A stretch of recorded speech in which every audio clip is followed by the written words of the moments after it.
ওমা, ওই দেখো ওই দরজার কাছে না কে একজন দাঁড়িয়ে রয়েছে আর আমাকে হাতের ইশারায় ডাকছে। ওকে জাস্ট ছো মেরে কোলে তুলে নিয়ে একদম শূন্যে ভাসিয়ে দেয় না, টিয়া ওরকম ভাবে ঝুলছে ওপরে। ওই গুরুদেবেরও মারাত্মক অ্যাক্সিডেন্ট হয় গাড়িতেই, একদিন থেকে পরের দিন কিন্তু মারা যায়। ছোপ ছোপ হয়ে রয়েছে, রক্তের ছিটে পড়ে রয়েছে। আমাদের 3 জনকে নিয়ে ওই খাটটা জাস্ট ওপরে উঠে গেছে। সামনে একটা জ্বলন্ত মানুষ যেন ওই বারান্দায় তীব্র বেগে ছোটাছুটি করছে। ওই কম্পাসের সরুর দিকটা বা সরু চুঁচ দিয়ে যদি কেউ এরকম ক্রস করে দেয়, ওই গলা থেকে তলপেটের নিচ অব্দি ওর পুরো শরীরটাই ওরকম কাটা এবং ওখান থেকে বিন্দু বিন্দু বিন্দু বিন্দু রক্ত পড়ছে। মানে ওনার ছেলের গলাটায় এক কোপে নাবিয়ে দিয়েছিল, মানে জাস্ট ঝুলছিল। আমি চুলের মধ্যে একটা প্রচন্ড টান অনুভব করি এবং মনে হলো আমার যেন এই কানের পাশের যে চুলের এখান থেকে মনে হলো কেউ যেন মানে চামড়া উপরে কিছু একটা তুলে নিল। একটা মহিলা, চোখটা ঠিক গালের এখানটা ঝুলছে, একটা চোখ, একটা দিকটা কিচ্ছু নেই, চোখ মুখ কিচ্ছু নেই। কি বলছো?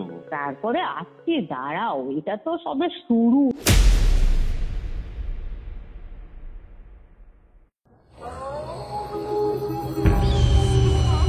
Curiofite presents Ghostly Call Recording, a horror audio documentary by Kaustav Kumar.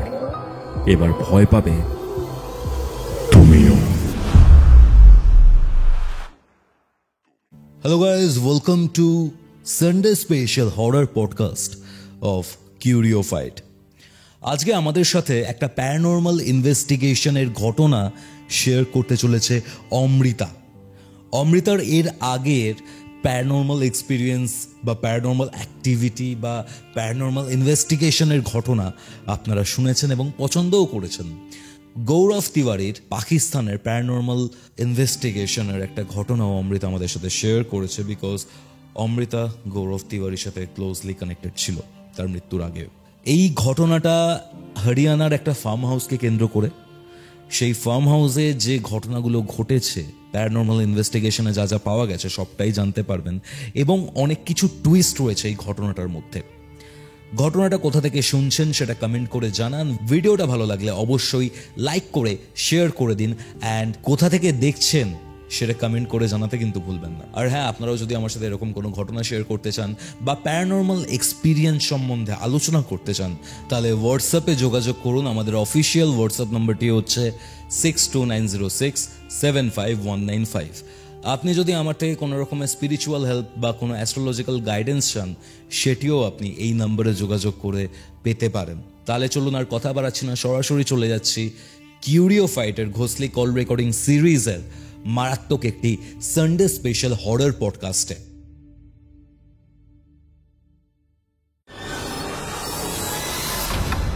ঘড়িতে বেলা 3টে।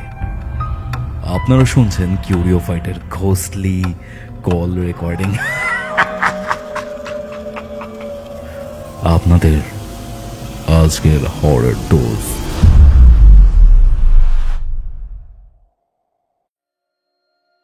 হ্যালো অমৃতা, কেমন আছো?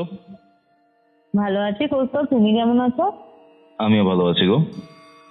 বিষয়টা হচ্ছে, তুমি একটা টাইমে বেশ অনেকগুলো প্যারানর্মাল ইনভেস্টিগেশন করেছো, ইভেন গৌরব তিওয়ারির টিমেও তুমি ছিলে এবং তার সাথেও তুমি বিভিন্ন জায়গায় প্যারানর্মাল ইনভেস্টিগেশন করতে গেছো। এবং রিসেন্টলি একটা পার্টিকুলার ফার্ম হাউস, সেখানে তোমরা যাও প্যারানর্মাল ইনভেস্টিগেশন করতে, এবং সেখানের যে ঘটনা, এখানে তোমরা ইনভেস্টিগেশন করে যা যা পেয়েছো, ওভারঅল যে এক্সপিরিয়েন্সটা, সেটা আজকে আমি তোমার থেকে জানতে চাই। কি ঘটেছিল অমৃতা, সেটা একটু শুরু থেকে শুরু করো, কি হয়েছিল? অবশ্যই বলছি। আমার যে এক্সপিরিয়েন্স হয়েছে তা নিশ্চয়ই আমার শ্রোতাদের খুব ভালো লাগবে। অন্তত অনেকে বলে না যে মনে হবে যে বানানো নয়, এটা বানানো নয়, এটা সত্যি ঘটনা। তো যাই হোক, আমি ঘটনাতে আমরা একদম রিয়েল এক্সপিরিয়েন্স গুলোই তুলে ধরি মানুষের সামনে, এটাই একটা স্পেশালিটি। তোমার ঘটনার মধ্যে আমার এটাই ভালো লাগে মেনলি। রিয়েল লাইফে যেটা ঘটেছে সেটাকে তুমি শেয়ার করো। কি ঘটেছিল? হ্যাঁ, আমি আমি বানিয়ে কোনো ঘটনা বলতে পারি না, লেখিকা নই, আমার দ্বারা হয় না। তো আমি আমার লাইফে যেটুকু হয়েছে বা আদার যাদের হয়েছে তাদের লাইফে বলছি। ঘটনাটা হচ্ছে হিসারের একটা গ্রামের, আমাদেরই সোসাইটির, আমারই খুব ভালো বন্ধু জার্সি নামে, ওর দাদা একটা হিসারে ফার্ম হাউস কেনে। এটা কি হরিয়ানা? ফার্ম হাউস হরিয়ানাতে হিসারে একটা গ্রামে। তো জায়গাটা বাড়িটা হচ্ছে প্রায় 6.5 কাঠার ওপর জায়গা নিয়ে বাড়িটা। বুঝতে পারছো কত বড় এরিয়া নিয়ে? 6.5 কাঠা মানে বিশাল বড়, ঠিক আছে? দোতলা বাড়ি। এবং ওর দাদা সবচেয়ে যেটা ভুল করে কৌস্তব, একটা জিনিস কি বলতো, আমরা না কম দামের জিনিসের ওপর আমাদের একটু বলতে পারো দৃষ্টিটা বেশি যায়। ওর দাদাও সেই মানে ভুল হয়েছিল, যেটা হচ্ছে খোঁজ খবর নেয়নি। ওনার মনে সন্দেহ হওয়া উচিত ছিল একটা 6.5 কাঠার ওপর জমির ওপর বাড়ি, ফার্নিশড বাড়ি, সেখানে আমি মাত্র 12 লাখ টাকায় কি করে পেতে পারি। 12 লাখ টাকা? 12 লাখ টাকা আমাকে বলেছে দাদা, 12 লাখ টাকা। আমার শুনেই প্রথম, মাত্র প্রথম শুনে 6.5 কাঠায় 12 লাখ টাকা। আমার প্রথম শুনে আমি দাদাকে একটাই কোশ্চেন করেছিলাম, স্বাভাবিক এই তুমি যতই হিসার কেনো বা এইসব গ্রামের দিকে কেনো না কেন, 6.5 কাঠার ওপর জমি, একটা ফার্নিশড বাড়ি, দোতলা, তার বাড়ি 12 লাখ টাকা কখনোই হতে পারে না। তোমার মনে এই কোশ্চেনটা আসেনি? দাদাকে আমি জিজ্ঞেস করেছিলাম। ওই বলে না, একটা বুদ্ধি ধ্বংস হয়ে যায় কম দামে অত সুন্দর বাড়িটা। সত্যিই সুন্দর বাড়ি দেখে উনিও মোহিত হয়ে গেছেন, কিনে ফেলেছেন এবং কাউকে না জানিয়ে কিনেছেন বাড়িটা। কেনার পর যখন কেনা হয়ে গেছে, সমস্ত কিছু হয়ে গেছে, বাড়িতে জানিয়েছে যে আমি একটা কিনেছি। কেনার পর তোমার ওই বাড়িতে পুজো আর্চা করবে, লোকজনকে খাওয়া দাওয়া, একটা হয় না যেখানে খুব মানে আনন্দ করতে ভালোবাসে লোকজন, একটু কিছু মানে পুরো ফ্যামিলির লোকজন মিলে গেট টুগেদার করা, এরকম একটা প্ল্যান ছিল ওদের। ওরা প্ল্যানে যেদিন নিয়ে হয়, ওরা 1 সপ্তাহ আগে ঠিক করে যে ওখানে আমরা পুজো আর্চাও করবো, খাওয়া দাওয়া করবো। তার 1 সপ্তাহ আগে থেকে আমরা ওই বাড়িতে গিয়ে থাকবো এবং যা যা দরকার, যা যা জিনিসপত্র সেইগুলো আমরা ব্যবস্থা করে নেবো। বিশ্বাস করো কৌস্তব, যখন আমি শুনছি না গায়ে কাঁটা দিয়ে উঠেছিল আমার। যখন আমি শুনেছি, গিয়ে তো পরে দেখেছি, যখন শুনেছি ওরা 3টে রাত্রিরও ওই বাড়িতে কাটাতে পারেনি। এবং ওদের কপাল ভালো যে ওদের যে ফ্যামিলি কেউ মারা যায়নি। এর পরের ঘটনাটাই আসি। এবার বলছে যে জাস্তি বলছে কাকু কাকিমা এসছে, কাকু কাকিমার কাছ থেকে তুই ঘটনাটা শোন। কারণ আমার বান্ধবী ওই বাড়িটায়, ফার্ম হাউসটায় যেতে পারেনি, কারণ ওনার শাশুড়ি খুব অসুস্থ ছিলেন সেই কারণে। এবার কাকিমা যখন বলছে যে তুমি তো অনেকবারই ইনভেস্টিগেট করেছো, তো তুমি একটু গিয়ে দেখতে পারো। ঠিক আছে, কি প্রবলেম গুলো হয়েছে তোমাদের সাথে একটু আমাকে বললে ভালো হয়, কারণ একটা বাড়িতে আমি যাব, সেখানে কোনো হিস্ট্রি না জেনে সেই বাড়ির ভেতরে ঢোকাটাও খুব একটা ঠিক হবে না আমাদের পক্ষে। আমরা সাধারণত ব্যাকগ্রাউন্ডটা জেনেই করি। তো ও তখন বলছে, কাকিমা বলছে, যেদিন আমি প্রথম ওই বাড়িতে ঢুকলাম, মেন গেটটা দিয়ে ঢুকলাম, সামনে বিশাল বড় উঠোন, ওখানে মোটামুটি বড় গাড়ি রাখা যাবে 2খানা। ওই গেটটা দিয়ে বেরিয়ে, ওই উঠোনটা পেরিয়ে, তারপর মেন দরজাটা খোলার পর আমি যখন ভেতরে ঢুকেছি, আমার একটা প্রথম ফিলিংস হয়েছে এই বাড়িটা ভালো না। যখন কাকিমা বলছে, কাকিমার বক্তব্যে আমি কথাগুলো বলছি, কাকিমা যখন বলছে, কাকিমার ইয়েতেই বলছি, কাকিমা বলছে আমি যখন ঢুকেছি আমার ছেলেকে একটাই কথা বলেছি, এই বাড়িটা যত তাড়াতাড়ি সম্ভব তুই বিক্রি করার চেষ্টা কর, এই বাড়িটা একদম ভালো না। আচ্ছা, এবার দেখো, আগেকার দিনের মানুষরা বলো বা একটা মানুষের অরাটা খুব হাই হলে ওরা নিজেরাও বুঝতে পারে, কাকিমার হয়তো সেরকম ব্যাপার ছিল। তো কাকিমাকে পাত্তা দেয়নি, বলছে হ্যাঁ এত বড় বাড়ি, এত সুন্দর বাড়ি, তুমি কি করে বলছো বিক্রি করে দেবে, বিক্রি করে দিতে, তুমি থাকো না, থাকলেই ভালো লাগবে। হ্যাঁ একটু ফাঁকা ফাঁকা, ওরা যেহেতু একটু হিসারের শহরের মধ্যে থাকে, তো সে তো গ্রামে একটু ফাঁকা ফাঁকা লাগবেই, তো সেই কারণে দাদা হয়তো ভেবেছে সেই কারণে বলছে। তখন বলছে না আমার ভালো লাগছে না এই বাড়িটা, আমাকে বরঞ্চ বিকেলে তুই আমাকে আমার বাড়িতে দিয়ায়। তো বলছে তুমি থাকো না, দেখো না মা, তোমার যদি তোমার ভালো লাগবে তুমি থাকো, সবে তো ঢুকলে। এবার যথারীতি ঢুকেছে, গ্রামেরই একটা মহিলাকে দিয়ে ঘর দুয়ার গুলো পরিষ্কার করেছে, করিয়ে ধরিয়ে ওরা তখন কাকিমা বলছে আমি তখন বাথরুমে গেছি স্নান করতে। কাকিমা বলছে আমার স্নান হয়ে গেছে। এবার আমি তো ভেতর থেকে টিটকিনি লাগিয়েছি, ভেতর থেকে যখন বেরোতে যাব, মানে টিটকিনিটা খুলে বেরোতে যাব, দরজা আর খুলছে না, দরজা খুলছে না। এবার যেহেতু দাদার একটা ছোট মেয়ে আছে, 8 বছরের মেয়ে, এবার সে ভেবেছে কি বাইরে থেকে লক করে দিয়েছে। অনেক সময় ঠাকুমা দাদুদের সাথে মজা করি না আমরা, এবার উনিও তাই ভেবেছেন যে বাইরে থেকে লক করে দিয়েছে। ও বলছে কি রে দরজাটা খুলে দে, খুলতে পারছি না, খুলতে পারছি না। এবার ওনার যখন চিৎকারে ওনার ছেলের বৌমা গিয়ে দেখতে, বলছে কি হয়েছে মা? বলছে দেখ দরজাটা আটকে দিয়েছে, দরজাটা খুলে দে। বলছে কেউ তো বাইরে থেকে আটকায়নি মা, তুমি ভেতর দিয়ে হয়তো আটকে গেছে। এবার ওরা না দরজা ধাক্কাধাক্কি করছে, অনেকক্ষণ ধরে দরজা ধাক্কাধাক্কি করছে, কোনোভাবে খুলছে না। প্রায় 7 থেকে 10 মিনিট হয়ে গেছে যে দরজা ধাক্কাধাক্কি করছে, ভেতর দিয়েও করছে, বাইরে দিয়েও করছে, কেউ মানে কোনোভাবে দরজা খুলছে না। হঠাৎ করে এই সময় যখন ধাক্কাধাক্কি হচ্ছে, কাকিমা বলছে আমি চুলের মধ্যে একটা প্রচন্ড টান অনুভব করি এবং মনে হলো আমার যেন এই কানের পাশের যে চুলের এখান থেকে মনে হলো কেউ যেন মানে চামড়া উপরে কিছু একটা তুলে নিল। এতটা ব্যথা লেগেছে আন্টি, ওই চিৎকার করে আন্টি অজ্ঞান হয়ে পড়ে যায় মাটিতে।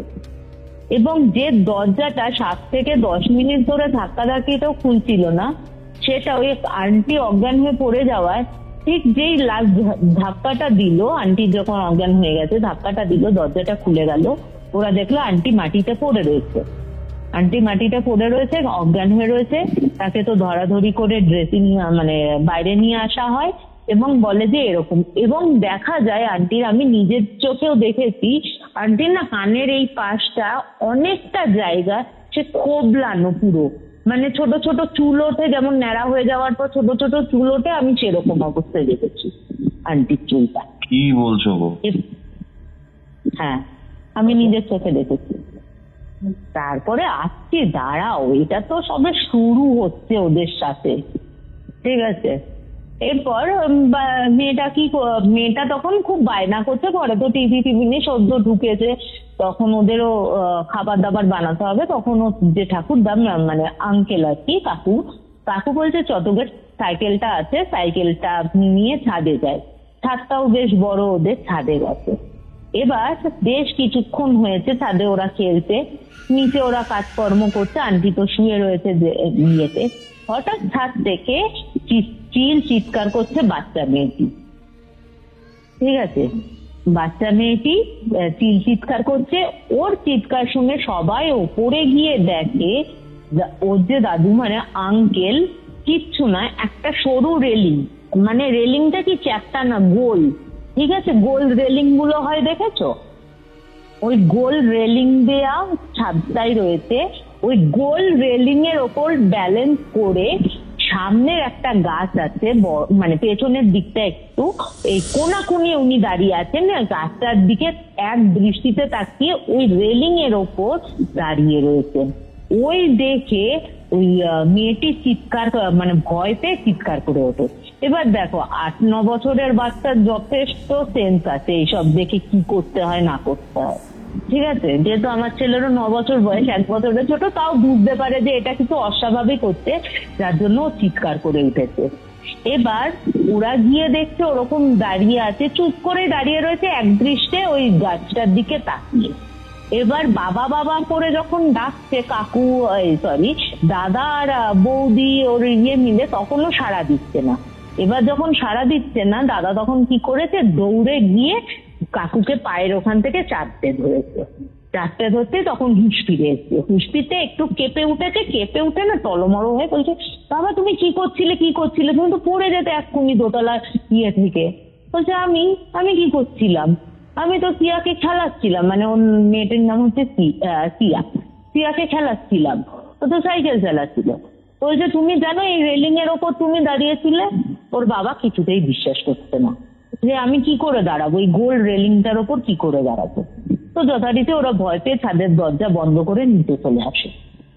এবার যথারীতি ওর মা তো কিছুক্ষণ শুয়ে রয়েছে, শুয়ে থাকার পর উঠে বলছে যাই ঘরে ঠাকুর যে ঘরটা রয়েছে ঠাকুর ঘরটা একটু পরিষ্কার করে ঠাকুরের আসন পাশন গুলো পেতে দিই। এবার তোমার ওনার কাছে উনি না নর্মদা মানে থেকে তোমার ওই নর্মদা নদীর ওখান থেকে না একটা শিবলিঙ্গ পেয়েছিলেন এবং ওনারকে প্রাণ প্রতিষ্ঠা করে ওনার খুব জাগ্রত ওই শিব ঠাকুরটা। এবার তুমি বলো শিবলিঙ্গ একটা বেশ মাঝারি আকৃতির শিবলিঙ্গ। এবার যতবার উনি সিংহাসনটা সাজাচ্ছেন ততবার ঠাকুরগুলো আপনে আপ পড়ে যাচ্ছে, কোনো হাওয়া নেই, কোনো বাতাস নেই, কিচ্ছু নেই। কাকিমা বলছে আমি যতবার রাখছি মানে একটা ঠাকুর রাখছি রেখে আর একটা ঠাকুর রাখছি, ওই ঠাকুরগুলো আবার পড়ে যাচ্ছে। এবং শিব ঠাকুরটাকে আমি রেখেছি আমার চোখের সামনে, শিব ঠাকুরটা একদম ওই বলে না মানে একদম উল্টে যাওয়া, মানে শিবলিঙ্গটা নিচের দিকটা আর একটা দিকটা ওপরে ওরকম ভাবে রয়েছে। কি করে হয় বলছে সঙ্গে সঙ্গে আমি রেখেছি, রাখার সাথে সাথে ওরকম দেখছি উল্টে গিয়ে ওরকম ভাবে দাঁড়িয়ে রয়েছে। হতে পারে তুমি বলো ওই বাড়িতে? আমি না জাস্ট তুমি ভাবো কৌস্তব এই ঘটনাগুলো হচ্ছে প্রথম দিনে। হ্যাঁ মানে রীতিমতো শুনছি আর ভাবছি হয়তো মনের ভুল হতে পারে, এইগুলো হতে পারে আন্টির হয়তো কিছু হয়েছে বা কিছু একটা ব্যাপার আছে যে আন্টি হয়তো মনের ভুল ভাবছে। এগুলো আমি কিন্তু বসে বসে যখন শুনছি আমি এইগুলো নিজে ভাবছি কিন্তু যে মনের ভুল হতেই পারে এরকম।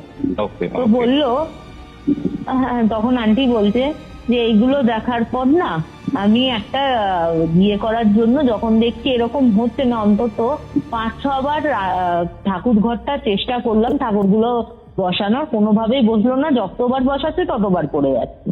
তো আমি করতে হতে না মাথায় তো ব্যথা হচ্ছে, অতটা জায়গা ছিঁড়ে নিয়েছে সদ্য। তো উনি করেছেন কি যে পরে সাজাবো, থাক ওরকম যেমন আছে থাক, পড়ে রয়েছে, পরে সাজাবো গিয়ে শুই।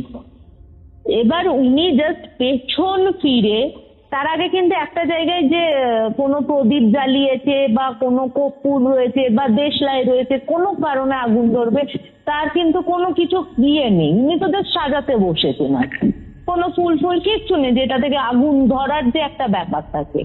উনি পেছন ঘুরে ডাইনিং থেকে বেরিয়ে আমি যখন যাব তখন আমার যখন ঘটনাটা আসবে বাড়ির বর্ণনাটা দেবো, ঠিক আছে?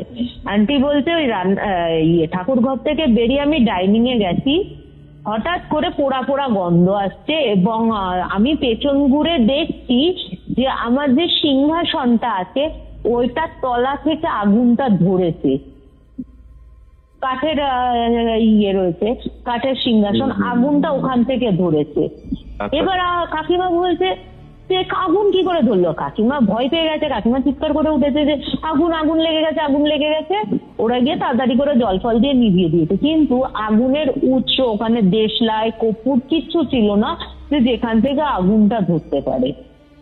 বলছে তুমি ওই বাড়িতে গেলে দেখবে ওই পায়ার ওইখানগুলো না পুরো জ্বলা, এবং আমি সেটাও দেখেছি।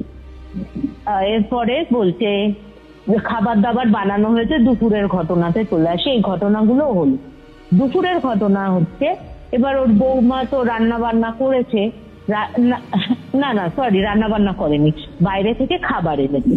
বাইরে থেকে খাবার এনে যখন রেগেছে, আচ্ছা তুমি বলো সঙ্গে সঙ্গে তো আর মানুষ খাবার খেতে পারে না, আগে বাচ্চাটাকে খাওয়াবে তারপর তো বড়রা খাওয়াবে।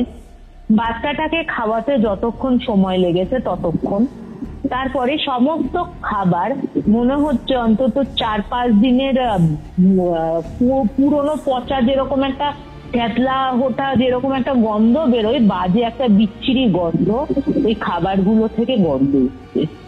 এবং হতে পারে বলছে যে গরমের জন্য, কিন্তু এই ফেব্রুয়ারি মাসেও কিন্তু এই সব জায়গায় কিন্তু এত গরমও থাকে না যে খাবার পচে যাবে সঙ্গে সঙ্গে, গরম জিনিস। তখন বলছে এবার মেয়েটা শুধু খাওয়া হয়েছে, বাকি 4 জনের খাওয়া হয়নি। এবার দাদা কি করেছে যে আবার গেছে আনতে খাবার। তুমি বিশ্বাস করো দুবার এনে রেখেছে, রাখার পর বাঁচতেও তো একটা মানুষের সময় লাগে, তাই না? অন্তত 5-6 মিনিট তো 4 জনের থালা দেবে, করবে, সমস্ত কিছু দিয়ে 4-5টা মিনিট সময় লাগে মানুষের। ওইটুকু টাইমের মধ্যে আবার খাবারটা পচে গেছে।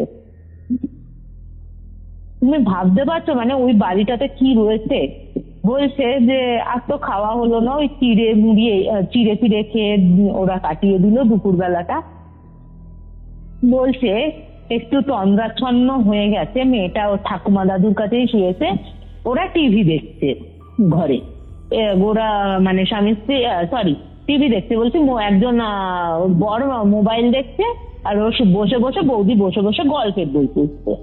বলছে আমাদের ঘরে তো কোনো গ্যাস নেই, গ্যাস সিলিন্ডার আসবে তবে তো, গ্যাস সিলিন্ডার পরে আসার কথা, তো বাইরে থেকেই খাবার আনবো আমরা ঠিক করেছি। তো বলছে গ্যাসটা রাখা রয়েছে, গ্যাসটা জ্বলবে কিরকম? গ্যাস মানে ওভেনটা জ্বলবে, গ্যাস থাকলে তো ওভেনটা জ্বলবে, গ্যাসটা কিছু নেই। ওভেনটা আপনি আপ জ্বলে উঠেছে এবং শিখাটা দাও দাও করে, মানে তুমি যদি গ্যাসটা ফুল ভলিউমেও জ্বালিয়ে রাখো অনেক সময় দেখবে কতটা তাপ উঠবে। বলছে তার থেকেও অনেক বেশি তাপ উঠে গেছে। এবার ওরা যখন দেখছে যে ওরকম জ্বলছে, ওরাও অবাক হয়ে গেছে। ওর দাদাকে ডেকেছে, দাদা গিয়ে যখন নব ঘুরিয়ে বন্ধ করছে, আগুনটা নিচ্ছে না। মানে গ্যাসটা মানে ওভেনের নবটা অফ করছে, অন করছে, কোনো কাজই করছে না, গ্যাসটা গ্যাসের মতন দাও দাও করে ওরকম আগুন জ্বলছে। ওটা তো সেই মানে জলের ছিটে ফিটে দিয়ে নেভানো হলো। নেভানো হওয়ার পর ওরা বলছে দূর এই কি হচ্ছে। তখন না ওই বৌদিও বলছে দূর এই বাড়িটা তুমি দেখে কেননি, আমাদেরও কিছু বলনি। তোর এরকম আবার হয় নাকি, গ্যাস আগুন এমনি জ্বলে উঠছে, তাহলে তো জ্বললে আগেও জ্বলতে পারতো, এরকম কেন হচ্ছে বলো তো? তো তুমি মানে যা হয় স্বামী স্ত্রীর মধ্যে একটা খোটাখুটি হচ্ছে। এরপরে তোমার মোটামুটি বিকেলবেলা হতে আবার কি করেছে, উনি আবার ট্রাই করছেন যে মানে একটু না ঠাকুর আন্টির হচ্ছে কাকিমার হচ্ছে না ঠাকুর ঘরটা খুব সুন্দর করে সাজানো গোছানো থাকবে, ঠাকুরকে নিয়ে খুব বেশি পজিটিভ। আবার গেছে বিকেলবেলা, কাপড় চাপড় ছেড়ে পরিষ্কার হয়ে গেছে, আবার সেই কাণ্ড। কোনোভাবে ঠাকুর মানে বসানোই যাচ্ছে না ওখানে, কোনোভাবে কিচ্ছু করা যাচ্ছে না। উনি যতবার তুমি ভাবো একটা প্রদীপ জ্বালাচ্ছে, সন্ধ্যেবেলায় ধূপ আরতি দেবে, যতবার প্রদীপ জ্বালাচ্ছে ততবার মনে হচ্ছে কেউ যেন পেছন থেকে ফুদিয়ে নিয়ে দিচ্ছে, যতবার জ্বালাচ্ছে। আন্টি কাকিমা বলছে যে এই ব্যাপারগুলো হচ্ছে। এবার আন্টি তো বিরক্ত লেগে আছে। এবার দেখো যে ঠাকুরকে নিয়ে একটু পজিটিভ আছে, যে এইগুলো ঘটছে দেখেও তখন ছেলেকে বকাবকি করতে তখন ছেলেকে বলছে হ্যাঁ তোকে প্রথমেই আমি বললাম যে এই বাড়িটা ভালো না, আমাকে বিকেলবেলা তুই এক্ষুনি আমাকে বাড়িতে দিয়াই, আমি এ বাড়িতে থাকবো না, এই বাড়িটা খুব খারাপ। এরপরে কাকু বলছে আজকে রাতটা থাকো, হতে পারে এরকম আমাদেরও মনের ভুল, কোনো কারণে জ্বলে গেছে, এইসব নিয়ে হ্যাঁ তুমি থাকো, রাত্রির বেলাটা থাকো, কালকে সকালবেলা নয় চলে যাবো, কিছু প্রবলেম হবে। এবার যথারীতি রাত্রির বেলা হয়েছে, খাওয়া দাওয়া করে কাকু আর কাকি প্রথমে নাতনিকে নিয়ে শুয়েছে। কাকিমা বলছে যে কাকিমা বলছে আমি রাত্রির বেলা চুল আসলে না, কাকিমার খুব লম্বা লম্বা চুল, আর পুরো না সেই আমরা বলি না ভূতের মতন সাদা লম্বা চুল, কাকিমার না অনেকটা ওরকমই ভূতের মতন লম্বা সাদা চুল, পুরো সাদা, বুঝলে তো, কোনো কালোর অংশ পাবে না ওই চুলটাতে।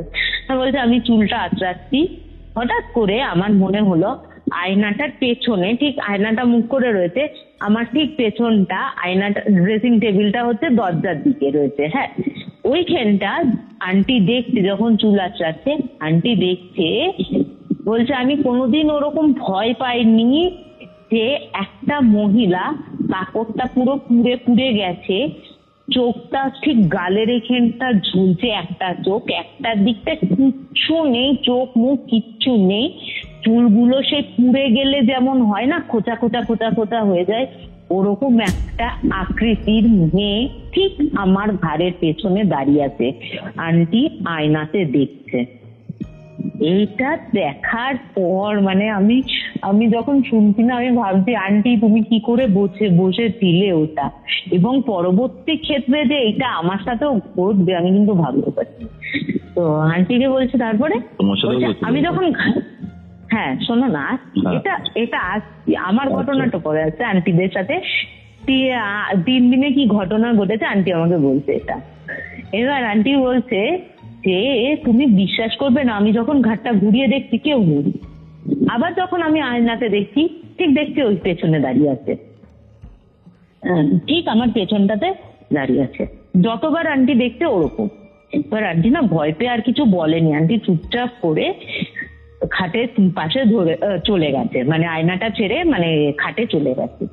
এবার আন্টিকে চুল আঁচড়াতে, আর আন্টির না ওই চুল খোপাটা কোনো রকমে বেঁধে শুয়ে পড়েছে চুপচাপ করে খাটের পাশে। বলছে তখন আমি কিন্তু কোনো ঘটনা আমার হাজবেন্ডকেও বলিনি, কিচ্ছু না, কাউকেই বলিনি আমি দেখতে পেয়েছি বা আমি চিৎকার করে উঠেছি, সেটাও কিন্তু আন্টি কাউকে বলেনি। বলছে তখন প্রায় মাঝরাত হবে, ঘড়িতে কটা বাজে জানি না, তখন গভীর রাত। হঠাৎ করে কাকু বলছে এই খাটটা যেন মনে হচ্ছে দুলছে, খাটটা যেন মনে হচ্ছে, আন্টিকে ডেকে বলছে খাটটা দুলছে, খাটটা দুলছে। আন্টি ঘুম থেকে উঠেছে, আন্টি বলছে কোথায়, খাটটা তো দুলছে না। তুমি ঘুমের মধ্যে হয়তো ভুলভাল স্বপ্ন দেখেছো, ঘুমিয়ে পড়ো।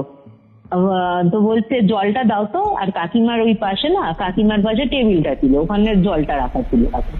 কাকিমা জলটা দিতে যাবে, হঠাৎ চোখ পড়েছে, দেখছে খাটটা না শূন্যে ভাসছে যায়।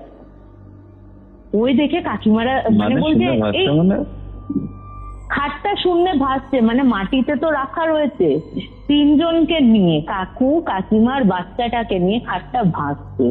কাকিমা এগুলো পরে করেছে, না না না হ্যালুসিনেট না, এটা সত্যিই হয়েছে। বলছি কেন হয়েছে, আমিও বলেছিলাম ধরো তোমাদের হয়তো ভুল হতেই পারে, এটা আবার খাট আবার ভাসে না, অত কাঠ, মোটা কাঠের খাট কি করে ভাসতে পারে। তা কাকিমা যখন চিৎকার করে বলছে যে খাটটা উপরে উঠলো কি করে, কাকুও তখন বলছে হ্যাঁ খাটটা সত্যি ভাসছে, খাটটা সত্যি মাটি থেকে ভাসছে। তারপর এরপরে ওরা তখন না কাকিমা আর কিচ্ছু করেনি, বসে কাকিমার যে গুরুদেব আছে, ওনার নাম মানে গুরুদেব যে মন্ত্রটা দিয়েছে ওনাকে, উনি ওই সেই মন্ত্রটা জপ করতে করতে উনি দেখলেন যে খাটটা না ঠপ করে মাটিতে নেমে গেল। মানে যেমন উঠেছিল ওরা বুঝতে পারেনি, কিন্তু যখন বসলো ধপ করে একটা বসে পড়ে না খাট, কোনো জিনিস আমরা ধপ করে ফেললে যেরকম আওয়াজ হয় ওরকম খাটটা বসে গেল। ওরা বলছে, কাকু কাকিমা বলছে বাচ্চাটাদের ভয় পাবে বলে আমরা কিছু মানে চিৎকার চেঁচামেচি কিচ্ছু করিনি, কিচ্ছু না। এরপরে বলছে এরকম যখন আমরা নিচের অবস্থা, আমরা যখন নিচের অবস্থা, আমাদের ওপরের ঘরে ছেলের বৌমা শুয়েছে, সেইখান থেকে বৌমার চিৎকার। বৌমার চিৎকার, এবার দেখো সত্যি কথা বলতে বৌমার চিৎকার শুনে সবাই স্বাভাবিক, ওরা তো একটা এই ঘটনা ফেস করেছে, আবার ওপরে কি ঘটনা হচ্ছে, ও কি করেছে, কাকু কি করেছে, কাকু বলছে আমি টিয়াকে বুকে জড়িয়ে ধরে না ভয়ের চোটে আমরা ওপরে চলে গেছি, গিয়ে দেখছি কি হয়েছে।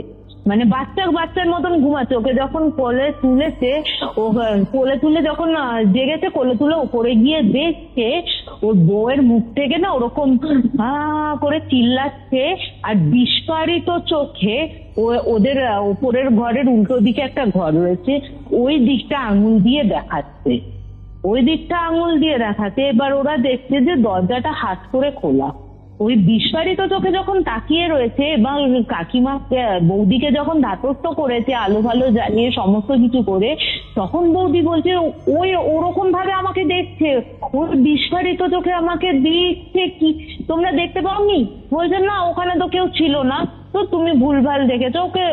ওকে শান্ত করার জন্য এইসব বলছে, কিন্তু কাকু কাকিমার নিচেও যা অভিজ্ঞতা হয়েছে এবং বৌমাও যা দেখেছে বা যেটা বলছে সেটা তো ভুল বলছে না, ওরাও সেটা বুঝতে পারছে, কিন্তু বৌমাকে কুল ডাউন করার জন্য ওকে এসব বলছে ভুলভাল।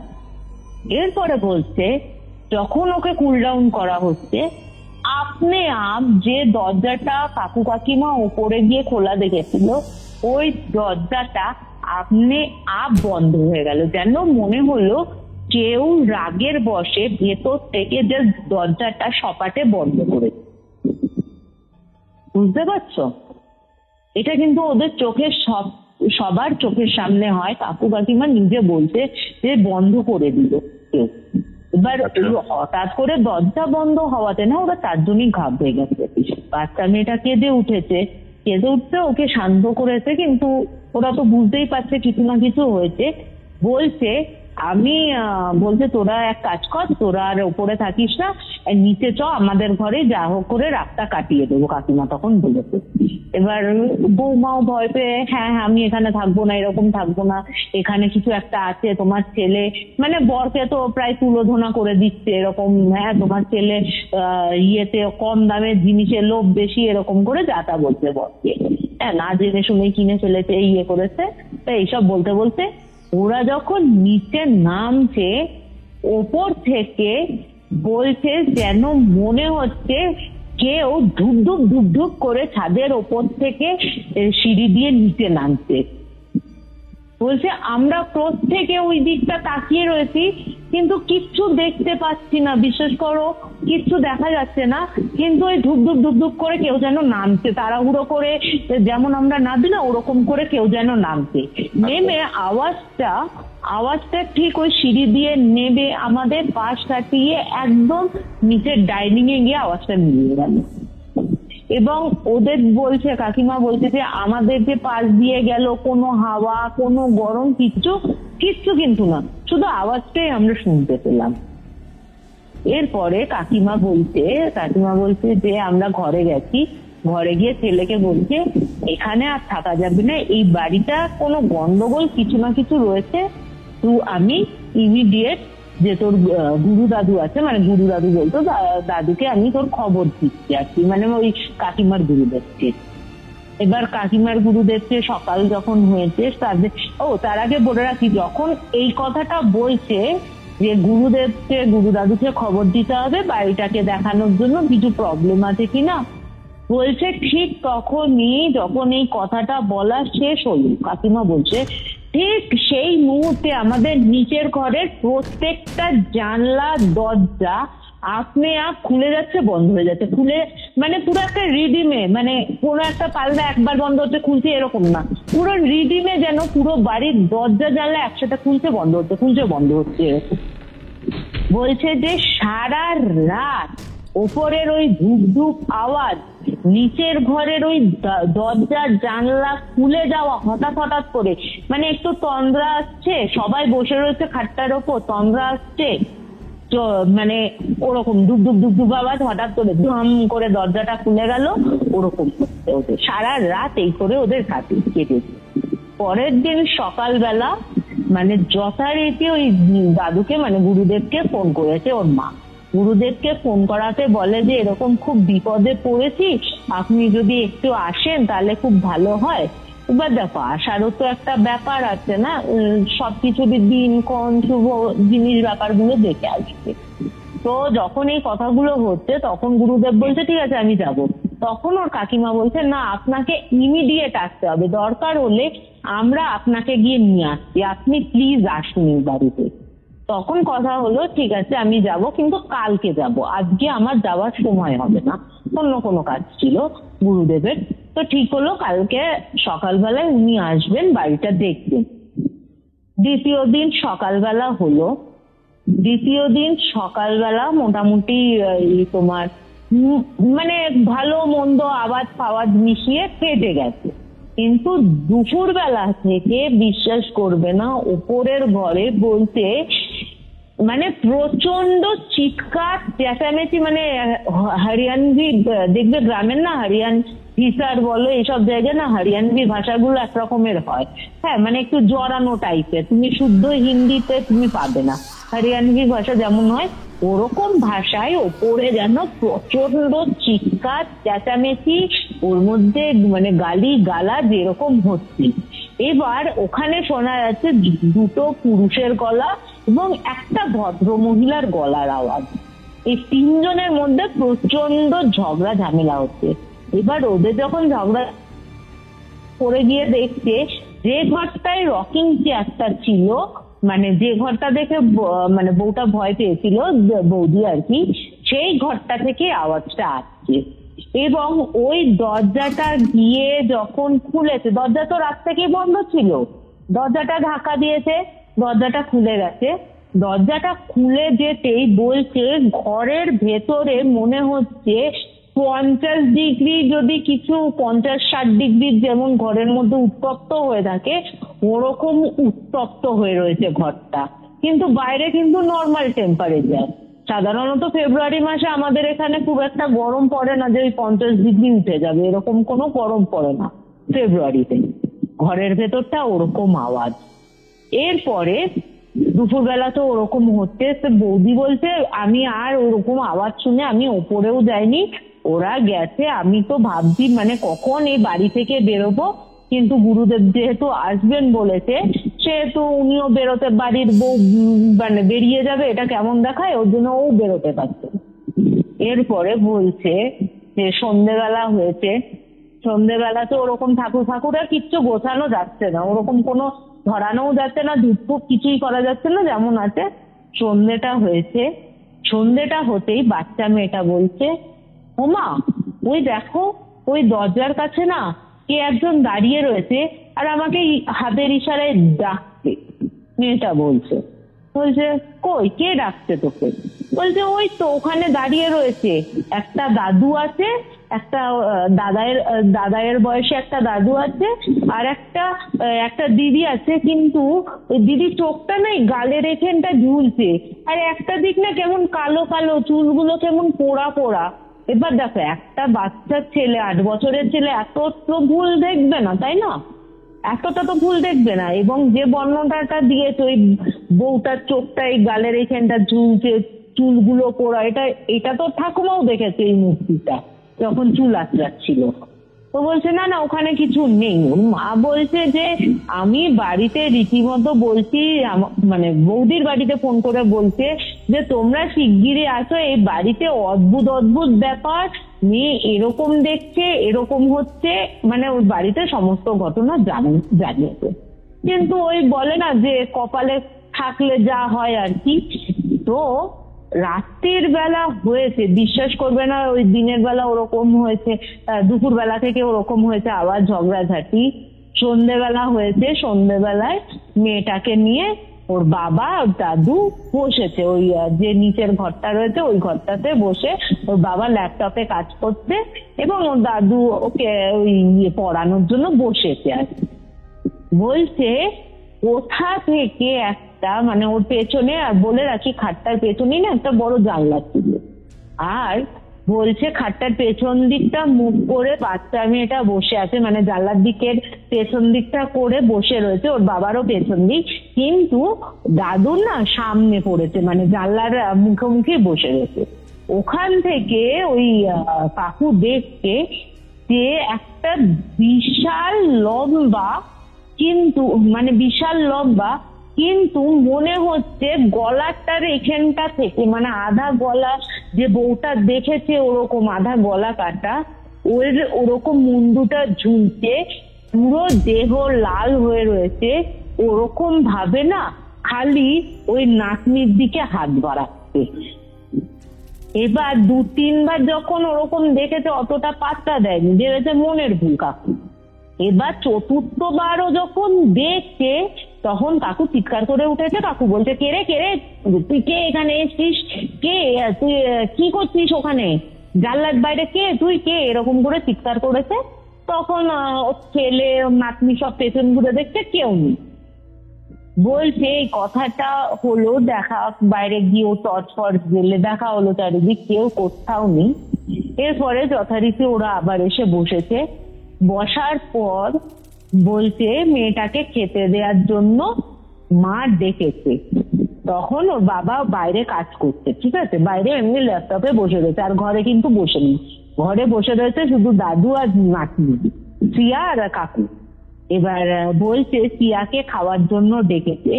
সিয়া খাট থেকে সবে নেবে একটা পা দিয়ে মানে ডাকছে, মা খেতে ডাকছে, দৌড়ে যাবে।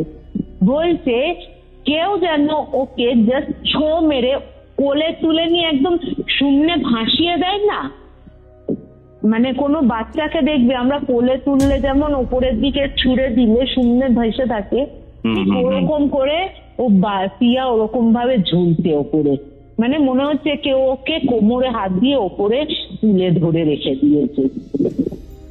কি বল? ওই দেখে, হ্যাঁ ওই দেখে মানে দাদু তো মানে চিৎকার, বলছে অদৃশ্য, ভাবো আমরা তো বুঝতে পারছি না ও কে ধরে রেখেছে, কিন্তু ওই ওপর থেকে ওকে নাবানো যাচ্ছে না, মানে এত শক্ত করে ওর কোমরটাকেও চেপে রেখেছে যাতে ওকে নাবানো যাচ্ছে না, কোনোভাবে নাবানো যাচ্ছে না। বলছে মানে সিয়া তো ওখান থেকে চিৎকার করছে, বাচ্চা মানে পরে আমি সিয়াকে আলাদা করে কথা বলেছি সিয়ার সাথে, সিয়া বলছে আমি পুরো দেখছি ওই যে দিদিটা রয়েছে, যে দিদিটার চোখটা ওই গালের সাথে ঝুলছে, ওই দিদিটা আমাকে কোমর থেকে তুলে রেখেছে, এটা সিয়া দেখেছে, এটা সিয়া আমাকে বলেছে। বলে আমাকে যখন মা ডাকছে আন্টি, আমি তো তখন যেতে আছি, হঠাৎ করে আমি দেখি ওই আন্টি ওই যে চোখটা বেরিয়ে গেছে গালের ওখান থেকে, ঠিক এরকম ভাবে বলছে, ওই দিদিটাই এসে আমাকে কোমরটা ধরে ওপরে তুলে দিয়েছে, জানো এরকম করে বলছে। তুমি ভাবো, দেখো সত্যি কথা বলতে একটা 8 বছরের বাচ্চার পক্ষে কি এতটা বানিয়ে বলা সম্ভব? মেবি হয়তো না। হ্যাঁ, আমি তখন যখন শুনছি এই কথাগুলো, আমি ভাবছি হয়তো এরা এত কিছু দেখেছে বা করছে, ওর মনে হয়তো এইগুলো রয়েছে বলে ও হয়তো হ্যালুসিনেট করছে, এরকম ভেবেছি। তারপরে বলছে যখন এরকম তো রাত্রির বেলা হলো, ওই মানে ওইখানেই ওরকম ওরা কোনো রকমে শুয়েছে ওই 5 জনে ঠেসাঠেসি করে। বলছে হঠাৎ করে দেখছে বৌদি বলছে ও বৌদি দাদাকে ডেকেছে বাথরুমে যাবে, আর বলে রাখি খাটের ওপরে শুয়ে রয়েছে হচ্ছে সিয়া আর কাকু কাকিমা, নিচে ওরা হাজবেন্ড ওয়াইফ শুয়ে রয়েছে, রাতের কথা। তো বাথরুমে যেই উঠতে যাবে, কাকুকে ডেকেছে, ওরা দুজনেই দেখছে কাকিমা না ওই চুলটা লম্বা সনের মতন, সেই সাদা চুলগুলো বসে বসে আঁচড়াচ্ছে আর তার সাথে যেন কথা বলছে, এবং কথাটাও সেই হরিয়ানবি ভাষায় বলছে। খুব যে আন্টি হরিয়ানবি ভাষা বলতে পারে তা কিন্তু নয়, মানে পুরো পরিষ্কার এমনিতে বলতে পারে, কিন্তু ওরকম ফ্লুয়েন্টলি যে আমরা কথাগুলো বলবো ওরকম বলতে পারে না আন্টি, ওরকম সাথে কথা বলছে। এবার দাদাকে যখন দেখিয়েছে বলছে এই মা কার সাথে কথা বলতে দেখো তো, তখন যখন গিয়ে দেখছে মাকে ডাকছে, ও মা কার সাথে কথা বলছো তুমি, ওরকম আর এত রাতে চুল আসতে তো ঘুমাওনি তুমি?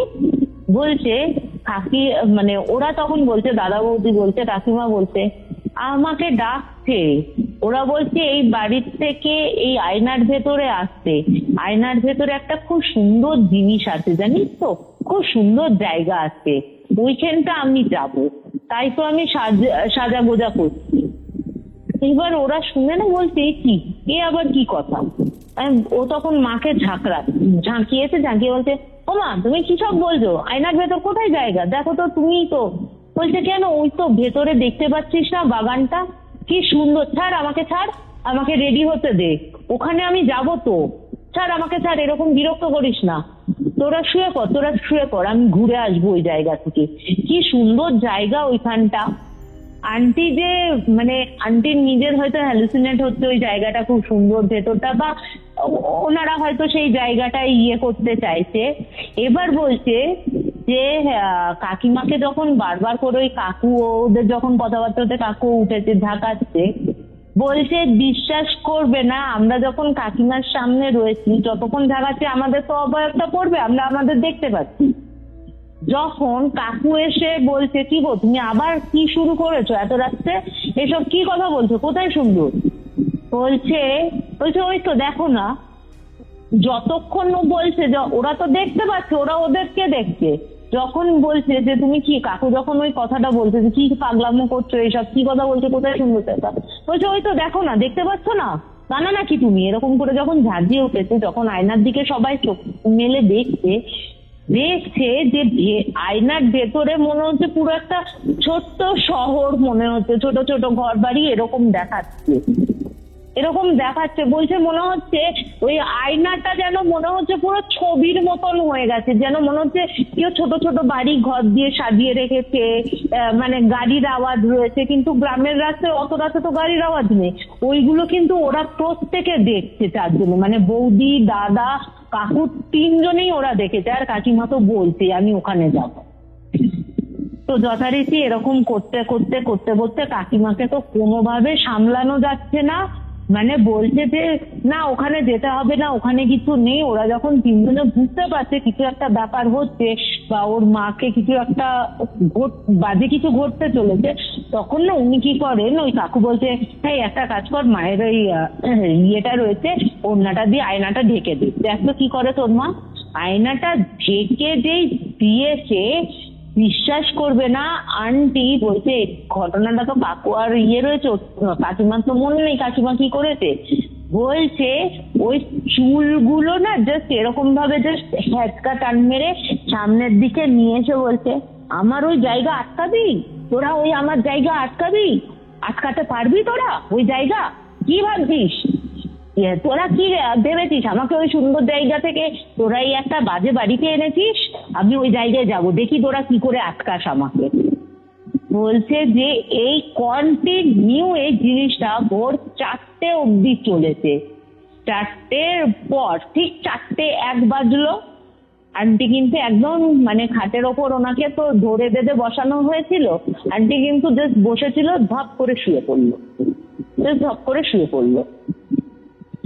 এবার যখন শুয়ে পড়াতে আন্টিকে আবার বলছে, কাকু বলছে আন্টি যখন শুয়ে পড়েছে ওকে আর ডিস্টার্ব করিস না, তো দেখছি কি হয়।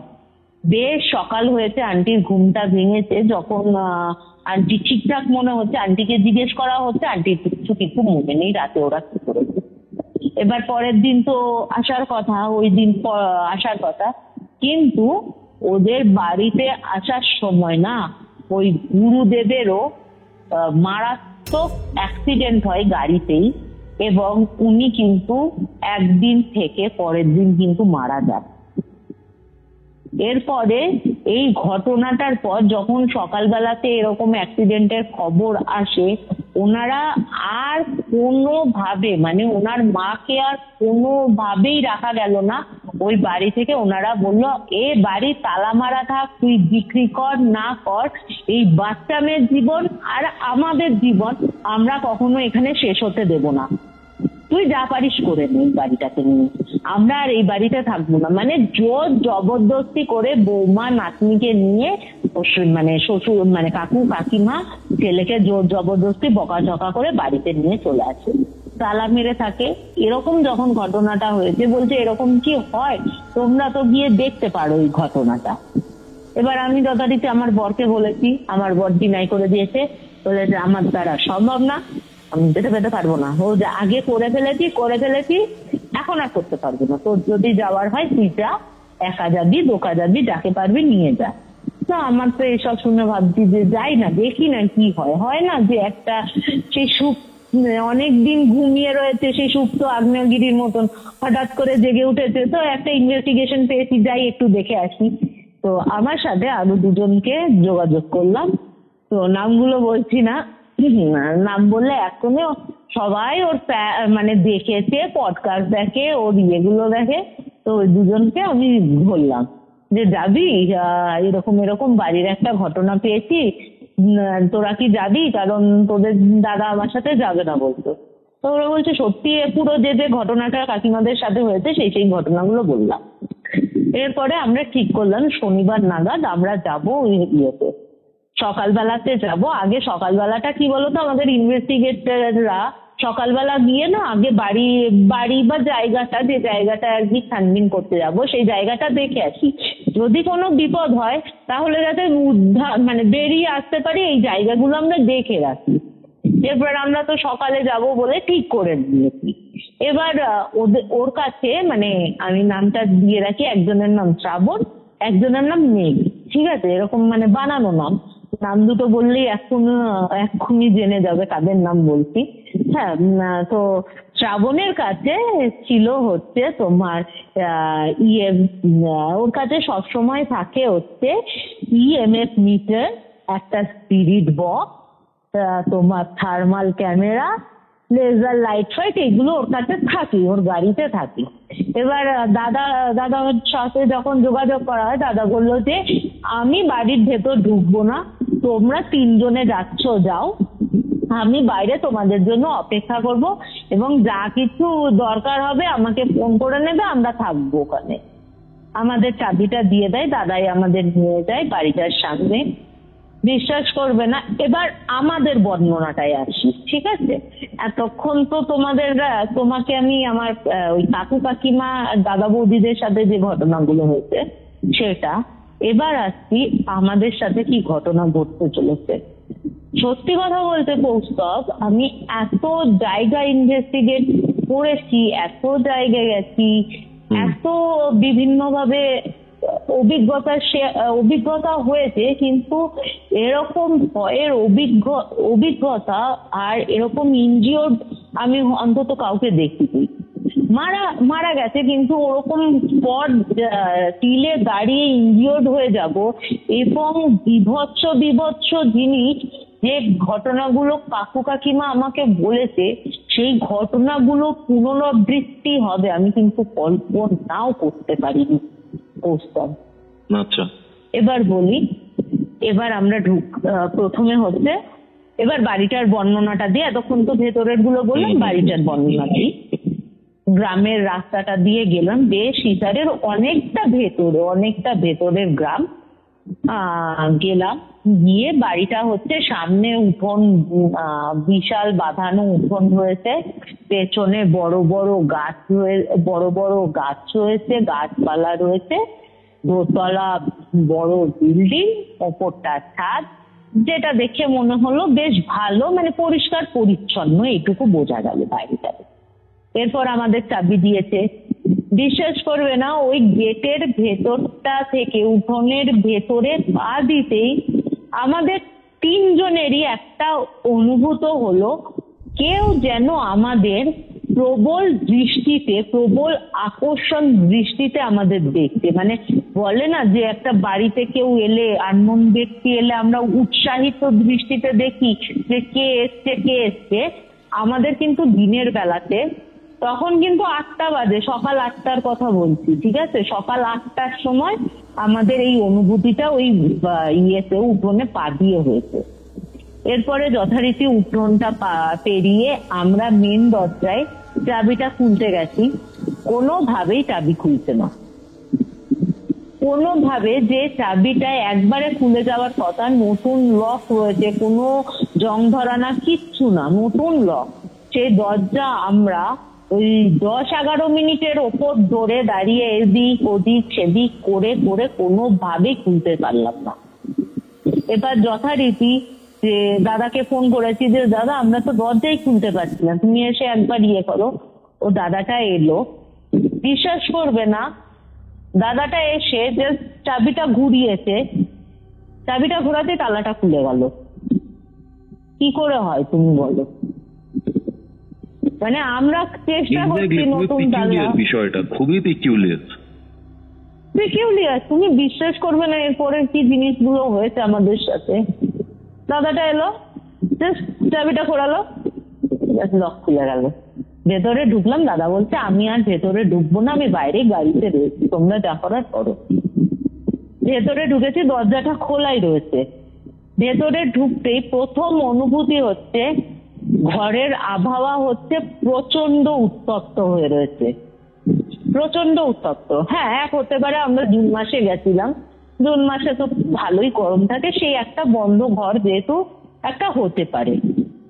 কিন্তু একটা ঘরের তাপমাত্রা 55 ডিগ্রি হতে পারে? তুমি বলো তো, হতে পারে 55 ডিগ্রি? মনে হচ্ছে জাস্ট গায়ের চামড়াগুলো না আমার রীতিমতো লাল লাল লাল লাল হয়ে যাচ্ছে।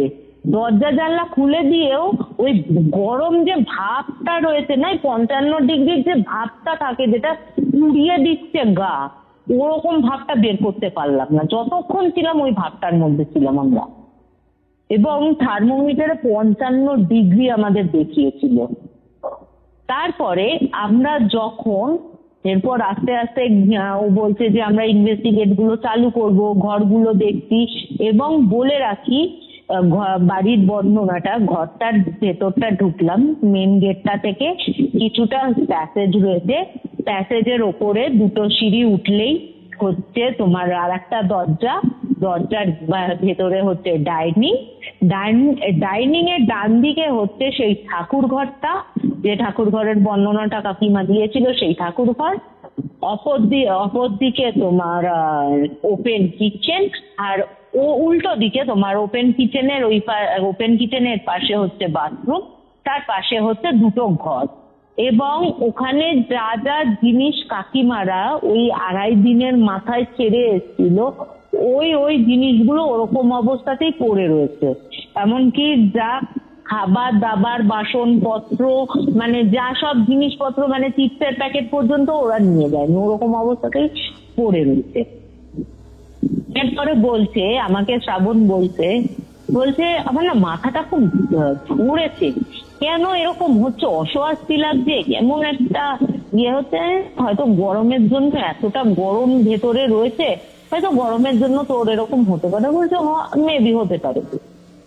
এরপরে আমরা যখন ওই ঘরটার ভেতরে, যখন ওই যে ঘরটাতে কাকু কাকিমার ঘর, ওই ঘরটাতে বলে রাখি বিশাল বড় ঘরটার এক পাশে খাটের পাশে হচ্ছে তোমার এমনি ওই এক পাশে ওই ড্রেসিং টেবিল না, ওই ছোট টেবিল গুলো থাকে না যেখানে জগ ফক রাখা যায়, ওইটা রয়েছে।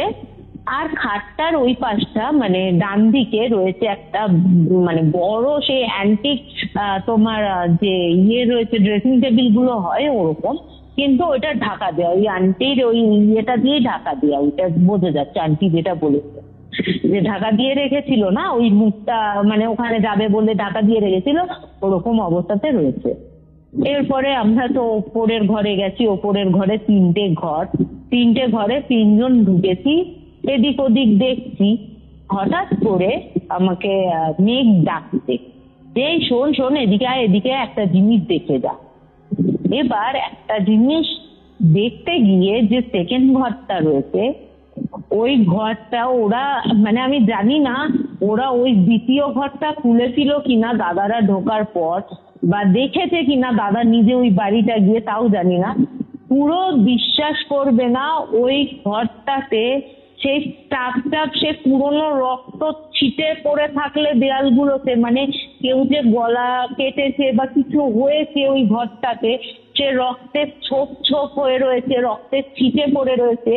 এবং একটা জায়গায় আমরা দেখছি যে রক্তমাখা হাতের ছাপটা না ঠিক এরকম ভাবে, মানে ওই ছাপটা দিয়ে যেমন নিচের দিকে নেবে যায় না, ওরকম ভাবে ছাপটা লাগা রয়েছে, এবং তার তলা দিয়ে রক্তের ফোঁটাগুলো রয়েছে, মানে একদম ছেঁচড়ে নিচে নেবে গেছে হাতটা, মানে বোঝাতে পারছি কি তোমাকে, ওরকম ভাবে রয়েছে, ওই হাতের চিহ্নগুলো আমরা দেখতে পাই।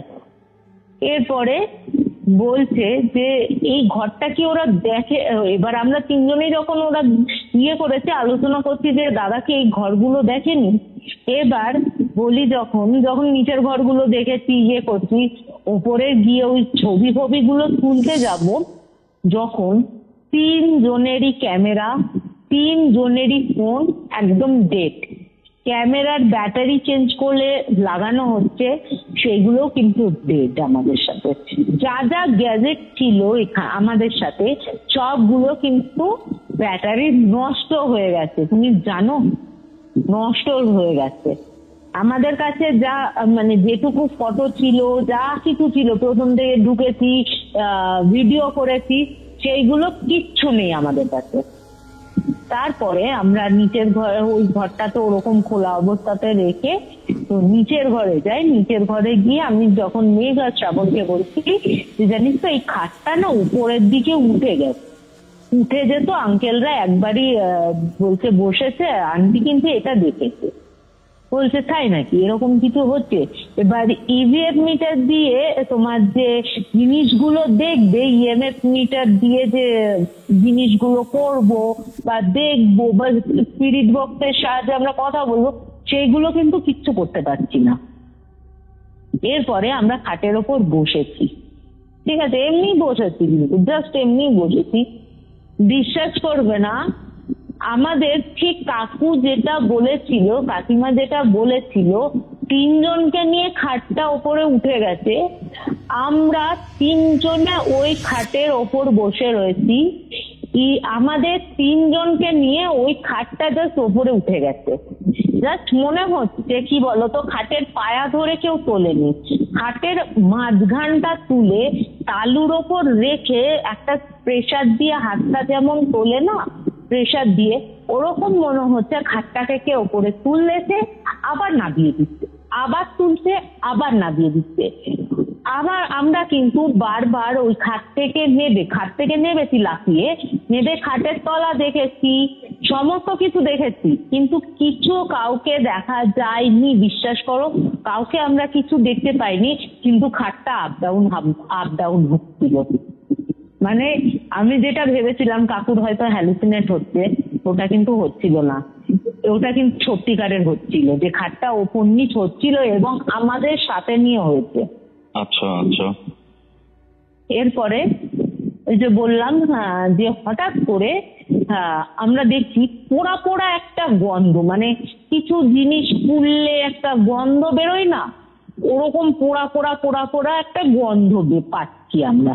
এবার আমরা চারিদিক খুঁজছি কোথায় গন্ধ, গ্যাসের কাছে গেছি, গ্যাসেও কিছু নেই, কিন্তু একটা ওই মানে পোড়া গন্ধটা আস্তে আস্তে যেটা চামড়া পোড়া গন্ধ হয়ে যায় না, ওরকম সারা বাড়িতে ওই চামড়া পোড়া গন্ধটা যেন মানে বেড়ে গেল।